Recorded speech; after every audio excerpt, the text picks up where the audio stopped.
Hello everyone, very very good morning. कैसे हो? Hope करता हूँ आप सब लोग अच्छे ही होंगे। सो फ्रेंड्स, सीडीपी की स्पेशल क्लास में आप सभी लोगों का बहुत बहुत स्वागत है। आज की इस वीडियो में आप लोगों से मैं सीडीपी का टेस्ट लूंगा, स्पेशल सीटेट एग्जाम 2024 के लिए। फ्रेंड्स, इस वीडियो में जो टोटल आपके क्वेश्चंस होंगे वो होंगे 30। अगर आप लोग 30 में से 10 से 12 प्रश्न सही कर लेते हैं तो आपकी सीडीपी की तैयारी बहुत अच्छी है।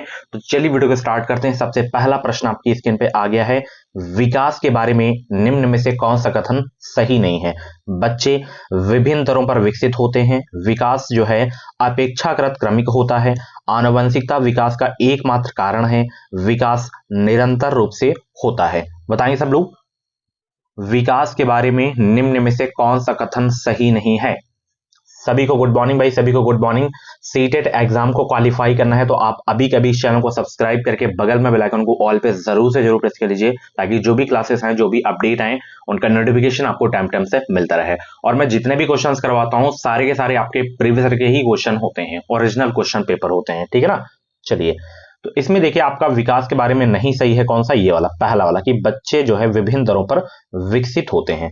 पहला ऑप्शन आपका बिल्कुल करेक्ट हो जाएगा। ओके, चलिए अगला प्रश्न आपकी स्क्रीन पे है। और कल वाली अगर आप लोग टैग वर्ड वाली अगर आप लोग वीडियो नहीं देखे हो, negative tag word positive tag word वाली वीडियो अगर आप लोग नहीं देखे हो तो जाइए देखिए, कल शाम को अपलोड हुई है, बहुत ही जबरदस्त वीडियो अपलोड हुई है। चलिए, उस वीडियो के थ्रू आप जो है करीब 40 से 50 क्वेश्चन कर पाओगे, तो उस वीडियो को जाके जरूर देखना आप लोग, ठीक है ना। चलिए, अगला प्रश्न है, मानवीय क्षमताएं जैसे कि बुद्धि, समस्या समाधान और समालोचनात्मक चिंतन का सापेक्ष रूप से विकास के किस क्षेत्र के अंतर्गत अध्ययन किया जाता है? शारीरिक, संवेगात्मक, संज्ञानात्मक या नैतिक? बताइए।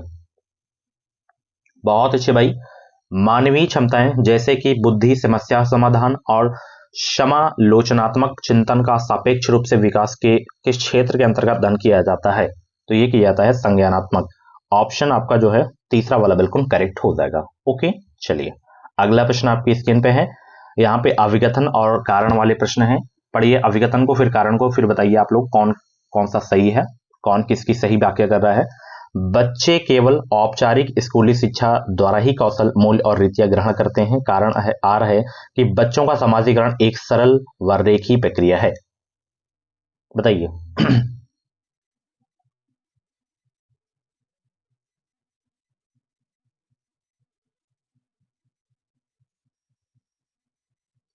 तो यहां पे दोनों आपका गलत है, ठीक है ना।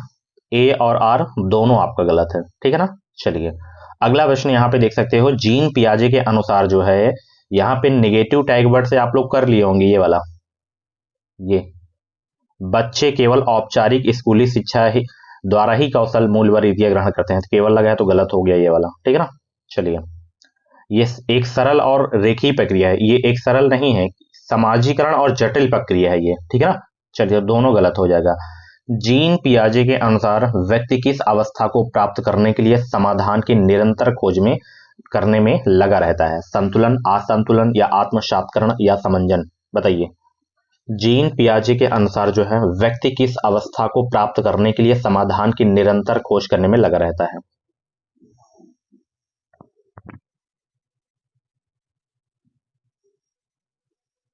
गुड मॉर्निंग सभी को, गुड मॉर्निंग। वीडियो को लाइक कर दो सब लोग।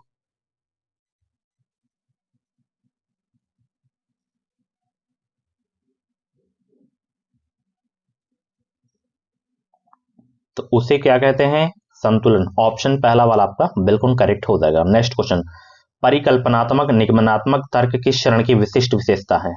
बताइए सब लोग। परिकल्पनात्मक निगमनात्मक तर्क किस चरण की विशिष्ट विशेषता है? संवेदी गत्यात्मक चरण, औपचारिक संक्रियात्मक चरण, पूर्व संक्रियात्मक चरण या मूर्त संक्रियात्मक चरण? बताएंगे सब लोग। बहुत अच्छे, सभी लोग 5 का जवाब देने का प्रयास करेंगे। तो यहां पे ऑप्शन दूसरा वाला आपका बिल्कुल करेक्ट हो जाएगा, औपचारिक संक्रियात्मक चरण हो जाएगा, ठीक है ना। चलिए अगला प्रश्न देखिए यहाँ पे, जीन पियाजे के संज्ञानात्मक विकास के सिद्धांत के अनुसार किस अवस्था में बच्चे अनैच्छिक क्रियाओं से ऐच्छिक क्रियाओं की ओर बढ़ना आरंभ करते हैं? संवेदी गत्यात्मक या पुरुष संक्रियात्मक या मूर्त संक्रियात्मक या औपचारिक संक्रियात्मक? बताइए। जीन पियाजे के संज्ञानात्मक विकास के सिद्धांत के अनुसार किस अवस्था में बच्चे अनैच्छिक क्रियाओं से ऐच्छिक क्रियाओं की ओर बढ़ना आरंभ करते हैं?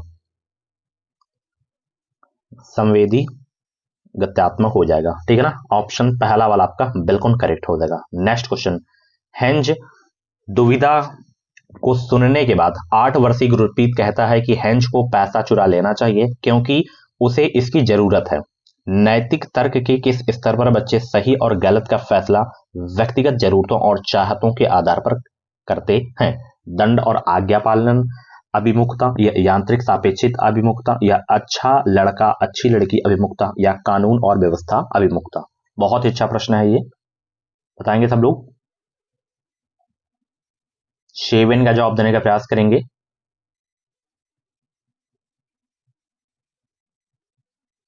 तो यहां पे आपका हो जाएगा यांत्रिक सापेक्षिक अभिमुखता, ऑप्शन दूसरा आपका बिल्कुल करेक्ट हो जाएगा। नेक्स्ट क्वेश्चन देखिए, यहाँ पे लेवाइगोस्की के सिद्धांत को किस तरह का सिद्धांत माना गया है? बताइए सब लोग, लेवाइगोस्की के सिद्धांत को किस तरह के सिद्धांत माना गया है?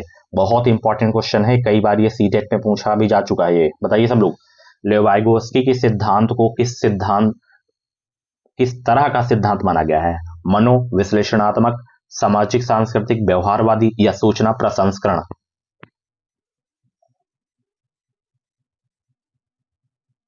सामाजिक सांस्कृतिक माना गया है, ठीक है ना। ऑप्शन दूसरा आपका बिल्कुल करेक्ट हो जाएगा। नेक्स्ट क्वेश्चन आपकी स्क्रीन पे है, लेवाइगोस्की के अनुसार बच्चों में संज्ञानात्मक प्रक्रियाओं को किसके माध्यम से सुगमता दी जाती है? नकारात्मक पुनर्गलन, प्रतियोगिता, भाषा, या आनुवंशिक विन्यास? 9 का जवाब दीजिए सब लोग। लेवाइगोस्की के अनुसार बच्चों में संज्ञानात्मक प्रक्रियाओं को किसके माध्यम से सुगमता दी जाती है? भाषा के माध्यम से, ठीक है ना। ऑप्शन यहाँ पे आपका तीसरा वाला बिल्कुल करेक्ट हो जाएगा। ओके, चलिए बहुत अच्छे। अगला प्रश्न देखिए, शिक्षा को बाल केंद्रित बनाने के लिए निम्न में से क्या बदलाव जरूरी है? रचनात्मक मूल्यांकन से योगात्मक मूल्यांकन की ओर, कंठस्थ स्मरण से क्रिया आधारित अधिगम की ओर, या खोजी अधिगम से व्याख्यान विधि की ओर, या लचीले पाठ्यक्रम से मानकीकृत पाठ्यक्रम की ओर? बहुत ही अच्छा प्रश्न है ये। शिक्षा को बाल केंद्रित बनाने के लिए निम्न में से क्या बदलाव जरूरी है?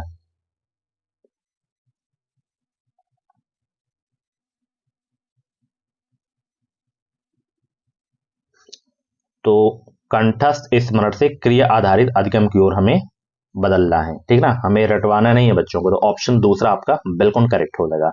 नेक्स्ट क्वेश्चन आपकी स्क्रीन पे है, हार्वर्ड गार्डनर के बुद्धि के बारे में विचारों के अनुसार क्या कहलाता है? बताइए।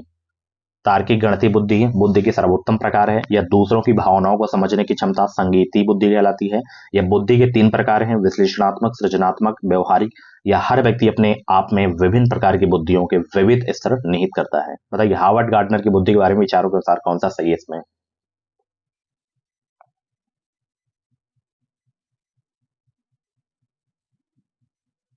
तो यहाँ पे चौथा वाला आपका बिल्कुल करेक्ट होता है कि हर व्यक्ति अपने आप में विभिन्न प्रकार की बुद्धियों के विभिन्न स्तर जो है निहित करता है। ऑप्शन चौथा आपका बिल्कुल करेक्ट हो जाएगा। नेक्स्ट क्वेश्चन यहाँ पे अविकथन कारण वाले प्रश्न है, बताएंगे सब लोग इसका राइट आंसर क्या हो जाएगा। एक अध्यापिका को विद्यार्थियों को किसी समस्या पर कार्य करते समय अपने विचारों के मौखिकीकरण के लिए प्रोत्साहित करना चाहिए। निजी वाक्य बच्चों के संज्ञानात्मक विकास को सुशासित करता है। सही विकल्प चुनिए, इसमें कौन सा हो जाएगा?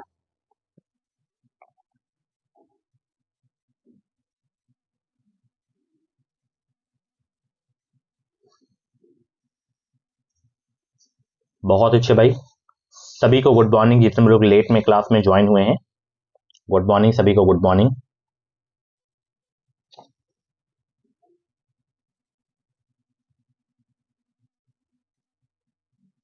तो यहाँ पे ए और आर दोनों आपके सही हैं, और आर ए की सही व्याख्या भी कर रहा है यहाँ पे, ठीक है ना। तो पहला ही ऑप्शन यहाँ पे आपका बिल्कुल करेक्ट हो जाएगा।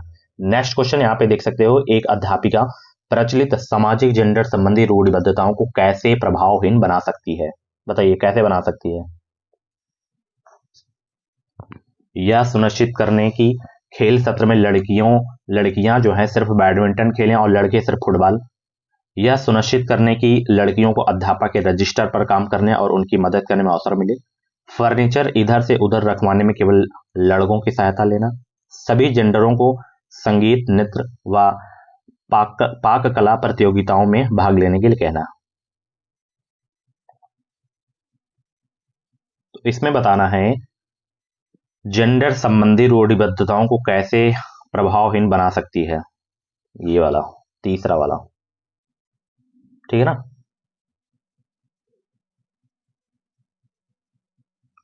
चौथा वाला इसमें सबसे बेस्ट आंसर आपका हो जाएगा।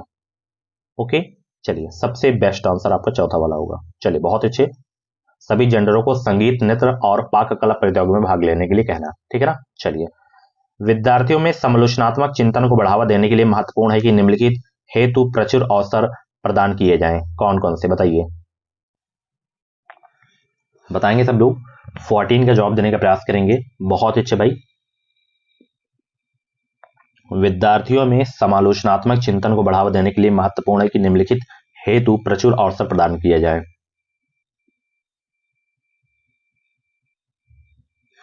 विविध जानकारियों की पुष्टि करने हेतु और किसी समस्या पर अपसारी चिंतन करना, ठीक है ना। या अध्यापिका के निष्क्रिय अनुसरण हेतु कंठस्तीकरण, ये तो आपका गलत हो जाएगा। तो तीसरा चौथा इसमें आपका केवल सही है, तो चौथा वाला आपका बिल्कुल सही हो जाएगा, ठीक है ना। चलिए अगला प्रश्न यहां पे देख सकते हो, एक संरचनावादी कक्षा में अध्यापिका किस पर जोर देती है, बताइए सब लोग। रचनात्मक मूल्यांकन या मानकीकृत मूल्यांकन या मानक संदर्भित मूल्यांकन या योगात्मक मूल्यांकन। 15 का जवाब दीजिए सब लोग। एक संरचनावादी कक्षा में अध्यापिका किस पर जोर देती है,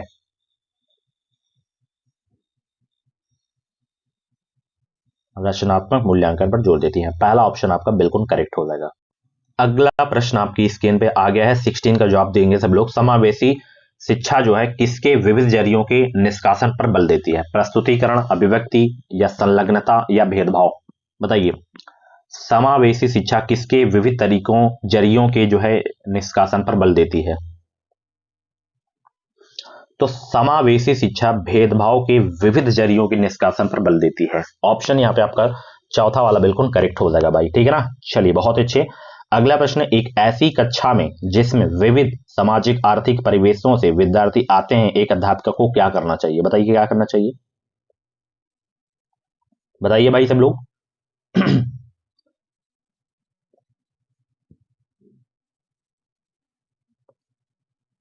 एक ऐसी कक्षा में जिसमें विविध सामाजिक आर्थिक परिवेशों से जो है विद्यार्थी आते हैं, एक अध्यापिका को क्या करना चाहिए, अध्यापिका को करना चाहिए समावेशी भाषा, जैसे कि हमारा विद्यालय हमारी कक्षा का इस्तेमाल करना, ठीक है ना। ऑप्शन दूसरा आपका बिल्कुल करेक्ट हो जाएगा। नेक्स्ट क्वेश्चन आपकी स्क्रीन पे है, यहाँ पे देख सकते हो। दृष्टिबाधित विद्यार्थियों के सफल समावेशन के लिए अध्यापक को क्या करना चाहिए, अवधारणा की व्याख्या के लिए चित्रों का प्रयोग करना चाहिए, या सभी प्रकार की लिखित सामग्रियों को मौखिक रूप से प्रस्तुत करना चाहिए, या विद्यार्थी से बात करते समय हाथों का खूब इस्तेमाल करना चाहिए, या दिखाए जा रहे वीडियो के उपशीर्षक देने चाहिए। तो दृष्टिबाधित विद्यार्थियों के सफल समावेशन के लिए अध्यापकों को क्या करना चाहिए, अवधारणा की व्याख्या देने के लिए चित्रों का प्रयोग, जब वो देख ही नहीं सकते तो चित्रों का प्रयोग हमें करना ही नहीं है। सभी प्रकार की लिखित सामग्रियों को हमें मौखिक रूप में प्रस्तुत करना है, तो ये आपका सही हो जाएगा, ठीक है ना। विद्यार्थी से बात करते समय हाथों का कोई इस्तेमाल, वो देख ही नहीं पाएगा तो आप हाथ का कितना भी इस्तेमाल करो कोई फर्क नहीं है, ठीक है ना। दिखाए जा रहे वीडियो के उपशीर्षक देना चाहिए, गलत, नेगेटिव हो जाएगा, तो दूसरा ऑप्शन आपका केवल इसमें सही है, ठीक है ना। चलिए, ध्यानाभाव एवं अतिसक्रियता विकार यानी कि ADHD ग्रसित विद्यार्थियों के सफल समावेशन के लिए अध्यापक को क्या करना चाहिए, परिवेश में व्यवधानों को अधिक कर देना चाहिए, लंबे और जटिल प्रस्तुतिकार देने चाहिए, विद्यार्थियों को समय प्रबंधन और संगठनात्मक आदतों के विकास में सहायता करनी चाहिए, गैर लचीली विधि और दिनचर्या का इस्तेमाल करते हुए शिक्षण करना चाहिए। 19 का जवाब दीजिए सब लोग।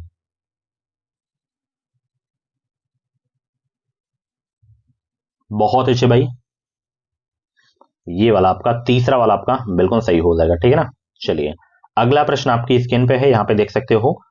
पठन वैकल्य सापेक्ष रूप से किस क्षेत्र में चुनौती पैदा करता है, very very most important question आपके एग्जाम के लिए, बहुत इंपॉर्टेंट क्वेश्चन है, बताइए सब लोग। पठन वैकल्य सापेक्ष रूप से किस क्षेत्र में चुनौती पैदा करता है, लिखित विषय सामग्री के बोध में, शारीरिक गतिविधियों के समन्वय में, दूसरों की भावनाओं को समझने में, चित्र बनाने में।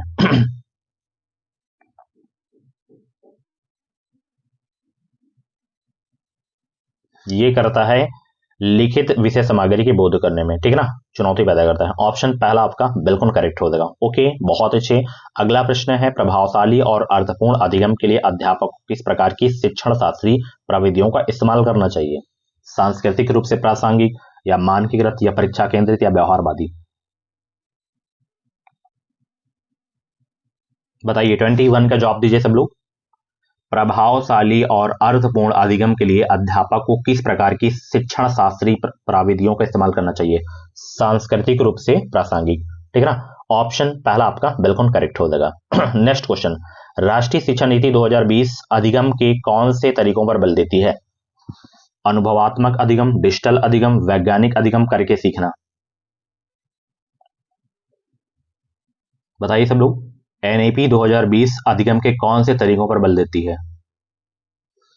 अनुभवात्मक अधिगम पर भी बल देती है, डिजिटल अधिगम पर भी बल देती है, वैज्ञानिक अधिगम पर भी बल देती है, करके सीखना पर, यानी इन चारों पर जो है बल देती है एनईपी 2020 अधिगम में। ऑप्शन चौथा आपका बिल्कुल करेक्ट हो जाएगा। नेक्स्ट क्वेश्चन आपकी स्क्रीन पे है, अध्यापकों को जो है विद्यार्थियों के अधिगम व्यक्तियों के अर्जन को सुगम सहज करना चाहिए। निम्नलिखित में से कौन से तरीके का इस्तेमाल शिक्षार्थियों को अधिक कौशली भूत बनाने के लिए किया जा सकता है?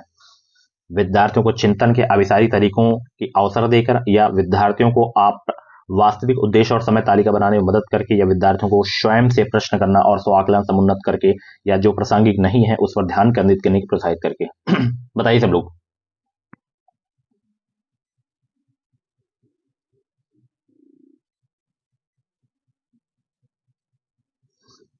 बहुत अच्छे भाई, वीडियो को लाइक कर दो। लाइक की संख्या बहुत ही कम है, आप लोग क्लास देखते रहते हो, पूरी क्लास देख लेते हो।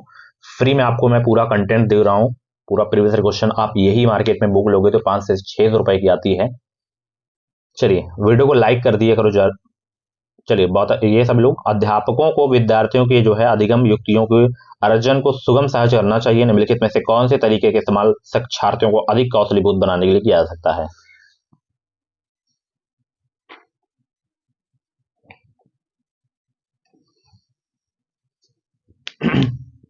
तो यहाँ पे ऑप्शन तीसरा वाला बिल्कुल करेक्ट हो जाएगा। विद्यार्थियों में स्वयं से प्रश्न करना और स्व आकलन समुन्नत करके, ठीक है ना, किया जा सकता है।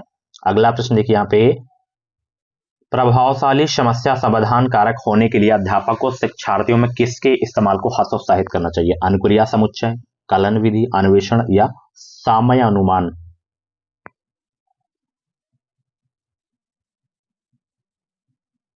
नेगेटिव आपका क्वेश्चन है तो नेगेटिव ऑप्शन भी आपको ढूंढना है इसमें। तो अनुक्रिया आपका समुच्चय हो जाएगा, अनुक्रिया समुच्चय, ठीक है ना। चलिए, बहुत अच्छे। अगला प्रश्न है, जल के स्रोतों के बारे में चर्चा करते हुए रानी उत्तर देती है कि नल और फव्वारा पानी के मुख्य स्रोत हैं। उसका उत्तर किसका प्रतिनिधित्व करता है? उसकी समझ जो उसके अनुभवों के आधार पर बनी है, उसकी निम्न अंतः वैयक्तिक और अंतर वैयक्तिक बुद्धि, नई अवधारणा सीखने के लिए प्रेरणा की कमी, उच्च स्तरीय समस्या समाधान कौशल? 25 का जवाब दीजिए सब लोग।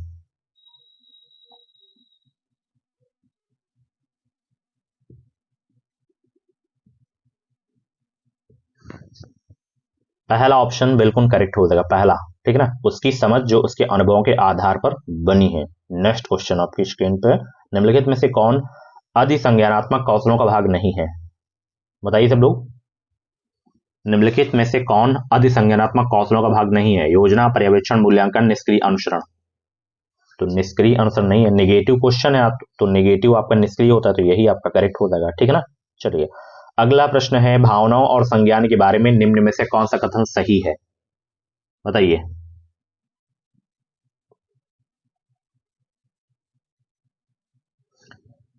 बताइए सब लोग, ये गलत हो जाएगा, ये गलत हो जाएगा, ये गलत हो जाएगा, ये आपका सही हो जाएगा, ठीक है ना।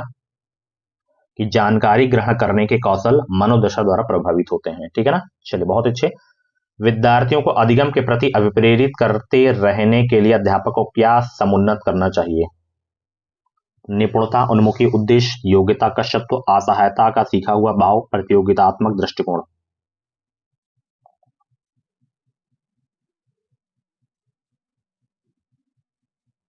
बताइए सब लोग।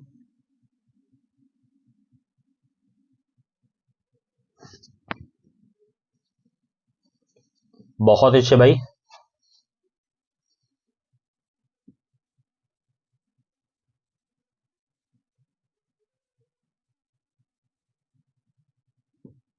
तो यहाँ पे पहला ऑप्शन बिल्कुल करेक्ट हो जाएगा, ठीक है ना। निपुणता, उन्मुखी, उद्देश्य। नेक्स्ट क्वेश्चन देखिए यहाँ पे, विद्यालय में बच्चों की सफलता में निम्न में से कौन सा कारक बाधा उत्पन्न करता है? लचीली समय सारणी, संरचनात्मक शिक्षा शास्त्र, कठोर पाठ्य चर्चा या अधिगम हेतु मूल्यांकन।